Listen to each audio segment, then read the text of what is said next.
සුබ දවසක් හැමෝටම. මම ප්‍රථම වතාවට මේ වගේ වීඩියෝ එකක් අරගෙන ආවා. මේකට විශේෂයෙන්ම හේතු වුණේ දිනකට එන කෝල්ස් ප්‍රමාණය මට. ඒ කියන්නේ දැන් මේ තෙල් ප්‍රශ්නෙත් එක්කම මට ගොඩක් අය කෝල් කරලා අහන්න ගත්තා මොනවාද දැන් අපි භාවිතා කරන්න ඕනි කියලා කේක් හදන්න. මොකද උදාහරණයක් විදිහට ගොඩක් වෙලාවට භාවිතා කරේ 99%ක්ම කේක් හදන්න ෆැට් ස්ප්‍රෙඩ් වර්ග. නමුත් දැන් ලංකාවේ තියෙන ප්‍රශ්නෙත් එක්ක අපිට සැකයක් ඇති වෙලා තියෙනවා. අපි දන්නේ නැහැ මේවල මොන අඩංගුද ඔය කියන පිළිකාකාරක දේවල් මේ ෆැට් ස්ප්‍රෙඩ් වල තියෙනවද කියන එක.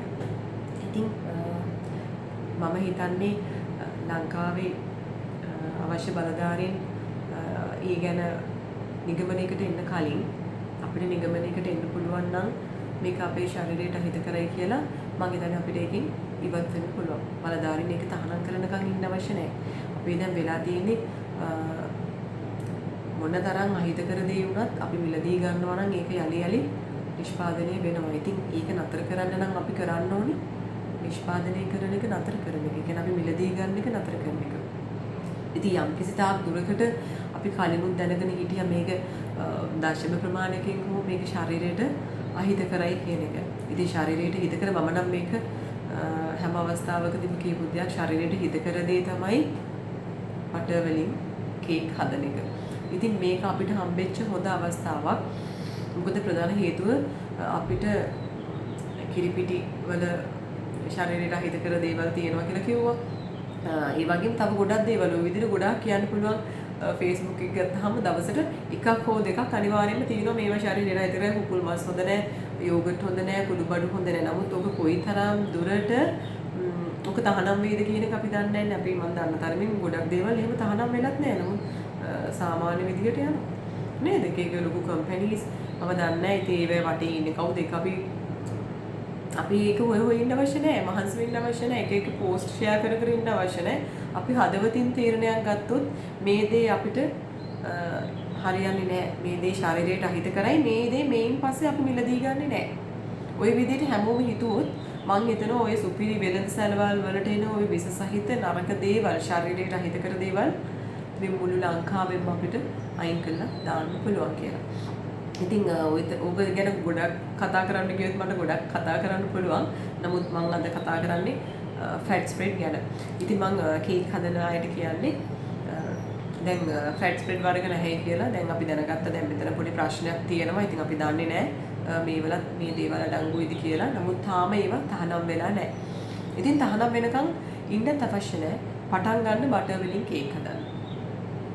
දැන් මේක මම කියන්නේ කේක් හදන අයට සහ කේක් මිලදී ගන්න අයට. මොකද ගොඩක් වෙලාවට අද කාලේ ගත්තාම ඔයගොල්ලෝ දන්නවනේ හැම පැත්තකම තියෙන කේක් ෂොප් එකක් තියෙනවා.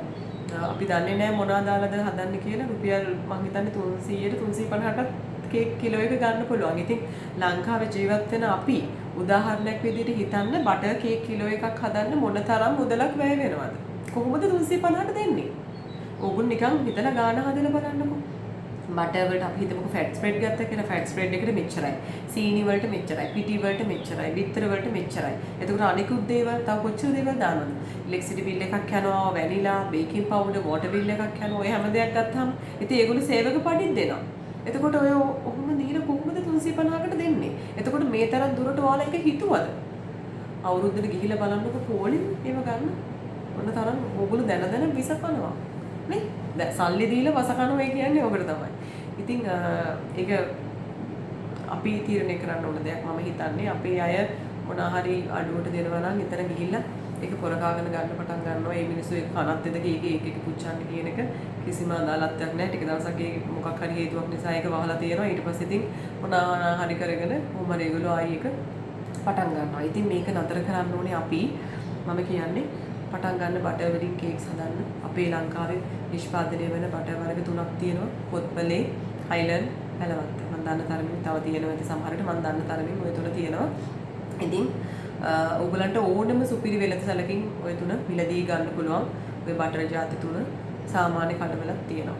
එතකොට දැන් ඊළඟ එන ප්‍රශ්නේ. හරි හෝම් බේක ඔබ දාලා කේක් හදනවා. එතකොට ওই ගානට කවුද ගන්නෙ? එතකොට දැන් ලංකාවේ අපි කේක් ගන්න ඉන්නේ ලංකාවේමයි පිටරට එන්නේ නැහැ. මොකද පිටරට නම් කොමල්ලා හදන්නේ බටර් වලින්මයි කේක්. අපේ ලංකාවේ තමයි මේ ගොඩක් වෙලාවට ෆැට් ස්ප්‍රෙඩ් මාගරින් වර්ග භාවිතා කරලා කේක් හදන්නේ. පිටරට අය ගොඩක් වෙලාවට හදන්නේ බටර් වලින්. ඕගලන්ට ඕනම YouTube channel එකක් ගත්තත් ඒකෙන් බලන්නත් පුළුවන්.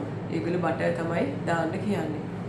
එතකොට දැන් මේ ප්‍රශ්නේ ආවත් එක්කම මම හිතන්නේ මේක අපිට හැදෙන්න හොඳ අවස්ථාවක්. මේ ෆැට් ස්ප්‍රෙඩ් වලින් බටර් වලට මාරු වෙන්න තියෙන අවස්ථාව. හරි බලදාරින් මේ වගකීම් ඒක මොනවා හරි නිගමනයකට එනකන් අපි වෙනස් වෙලා ඉමු.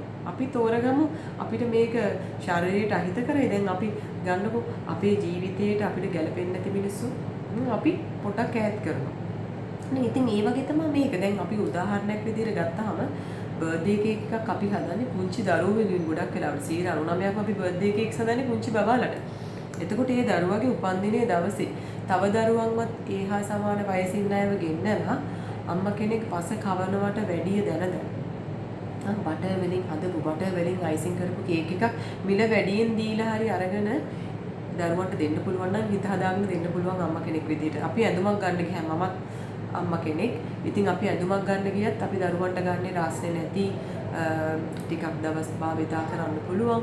ඒ වගේ ඇඳුමක්. ටිකක් ෆේඩ් වෙන්නේ නැති නේ ලස්සනට තියාගන්න පුළුවන්. ඇඳුම බබාට පහසුවෙන් අඳගෙන යන්න පුළුවන්. ලස්සනකට අඳින්න පුළුවන්. ඒ වගේ ඇඳුමක් නේ. එතකොට අපි ඇඳුමකට සපත්තුවකට ලොකු වියදමක් දරනවා නම් ඇයි මේ බඩට යන දේ ගැන ශරීරයට එකතු වෙන දේ ගැන අපි හිතන්නේ නැත්තේ අම්මලා විදිහට. ගොඩක් අය මේ කියන දෙයක් තමයි බටර් වලින් අපිට කේක් හදන්න පුළුවන්. කවුද ඒක ගන්නේ? ඉතින් දැන් ඔයාලා මේ ප්‍රශ්නෙත් එක්ක නිගමනයකට එන්න අපි රුපියල් 200 300 වාසි බලන්න එපා. හෝම් බේකර්ස්ලට මම මේ කියන්නේ.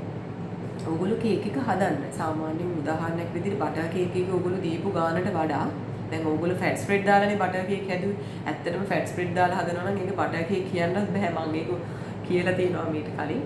ෆැට් ස්ප්‍රෙඩ් දාන අය තමයි ওই වැනිලා කේක් කියලා නම දාගෙන තියෙන්නේ. එතකොට බටර් දාලා හැදුවොත් තමයි ඒක බටර් කේක් එකක් බවට පත් වෙන්නේ. නේද?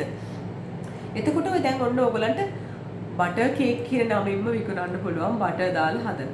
එතකොට කස්ටමර් කෙනෙක් කතා කරද්දී මුලින් මෙයාට පහදලා දෙන්න මේ රටේ තියෙන තත්ත්වෙත් එක්ක අපි හදන්නේ බටර් කේක්. එතකොට ඒ අහන කෙනත් මේ සැලකිලිමත් වෙයි.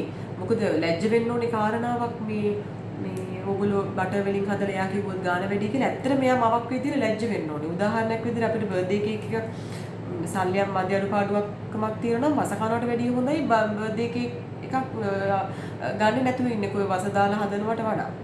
මම හිතන්නේ ඊට වඩා හොඳයි මේ ගෙදර YouTube channel එකක් බලාගෙන ඕන තරම් YouTube channels වල කේක් හදන වීඩියෝ ගන්නලා තියෙනවා. බඩු ටික ගෙනල්ලා ගෙදර හදාගන්න. ඒක ඇත්තටම මේක කැතට ආවත් මේ උස මදි වුණත් ඒක හයි වුණත් ඇත්තට මේක ගුණයි අරවා ගන්නවට වඩා.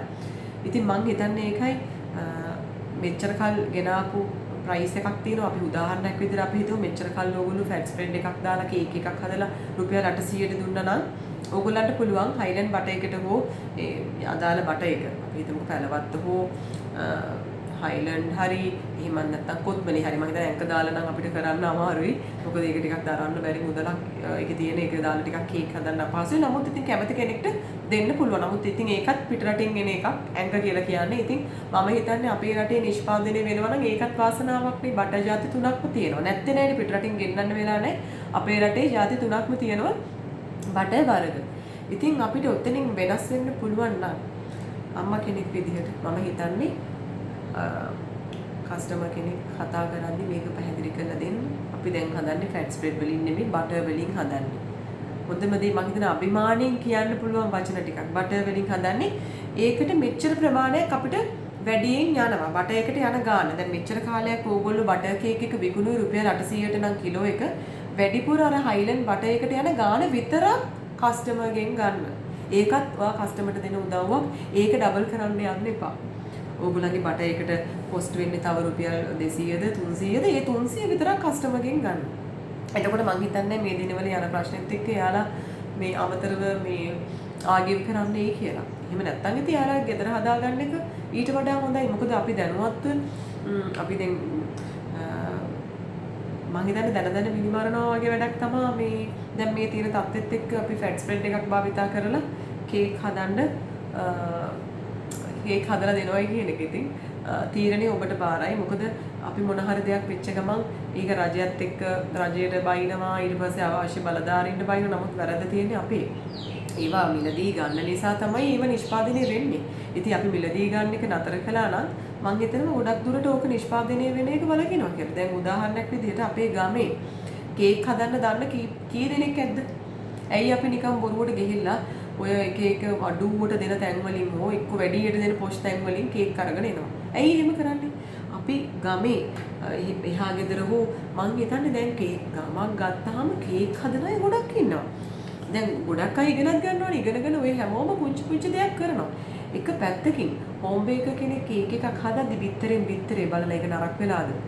එතකොට ඒගොල්ලෝ ගන්න අනිත් ඉන්ග්‍රීඩියන්ට්ස් ඔක්කොම එක්ස්පයර් ඩේට් බලලා නියමිත ප්‍රමිතියකින් මං හිතන්නේ යාලා පාම් පිටි ටිකක්වත් ගන්නෙ නැහැ මේ ලූස් කොහොමද බ්‍රෑන්ඩ් එකකින් පැකට් කරපු ඒ තරම් ඒගොල්ලෝ ඒකේ ප්‍රමිතිය ගැන හිතනවා. ඉතින් ඒ වගේ කෙනෙක්ගෙන් කේක් එකක් ගන්න අය ගොඩක් වාසනාවන්ත වෙන්න ඕනේ මේ ලොකු තැනකට යනවට වඩා. එක පැත්තකින් තමයි එයාට දෙන ලොකු උදව්වක් අපි මේ දැන් ගමක ගත්තාම අපි හිතමුකෝ ගමේ 4-5 දෙනෙක් ඉන්නවා. අපි යාළටම දෙමු ඕඩර් එක. දීලා කියමු අපිට බටර් එකෙන්ම කේක් එක හදලා දෙන්න. මෙන්න සල්ලි. එහෙම හදන්න බැරි කෙනෙක් ඉන්නවනම් මං කිව්ව එකයි බඩු ටික එහෙම සල්ලි මුදල් ප්‍රශ්නයක් තියෙන කෙනෙක් ඉන්නවා නම් ඉතින් යම් කිසි උපදින කේක් එකක් කපන්න පුළුවන් අපිට ආර්ථික මට්ටමක් තියෙන නිසානේ අපි ඒක කපන්නේ නේද? ආසාවක් තියෙනවා. එතකොට ඒක දරන්න පුළුවන් නිසා තමයි අපි මේ බර්ත්ඩේ කේක් එකක් හදාගන්නේ. ඉතින් මම හිතන්නේ එහෙම බැරි එකක් තියෙනවා නම් අපිට පුළුවන් ඒ අවශ්‍ය ඉන්ග්‍රීඩියන්ට්ස් ටික ගෙනල්ලා ගෙදර හදන්න. මම නම් හිතන්නේ ඒක මේ අර ගල් මේ කේක් එකක් හරි කමක් නැහැ දරුවන්ට දෙන්න පුළුවන් නම් ඒක ඊට වඩා හොඳයි. ඔය මේ දැන් මේ දිනවල තියෙන ප්‍රශ්නෙත් එක්ක මේ ෆැට් ස්ප්‍රෙඩ් වලින් කේක් හදනවට වඩා. ඉතින් මම ඒකයි මේ වීඩියෝ එක ගේන්න හිතුවේ. ඉතින් මම හිතනවා මේක බලලා ඔයගොල්ලෝ වෙනස් වෙයි කියලා. මේ විදිහට කරගෙන යන්න. එතකොට අපිට පුළුවන් වෙයි රටක් විදිහට විශේෂයෙන්ම අපි හිතමු. අපි හිතලා අපි වෙනස් වෙමු. එතකොට අපි බලලා තව කීප දෙනෙක් වෙනස් වෙයි. ඒක තමයි වෙන්නේ. අපේ රටේ ගොඩක් දේවල් මොවේගෙන යනවා. ඉතින් අපි වෙනස් වෙමු. ගමේ කෙනෙක්ට, දන්නම කෙනෙක්ට කේක් ඕඩර් එක දෙමු. බටර් වලින්ම කේක් එක හදාගමු. එතකොට පුළුවන් වෙයි මේ විදිහට හිතුවොත් තව කෙනෙකුට උදව්වක් විදිහට අපිට ශරීරයට හිතකර විදිහට ඒ දේ අපිට සන්තෝෂයෙන්ම ගන්න පුළුවන්.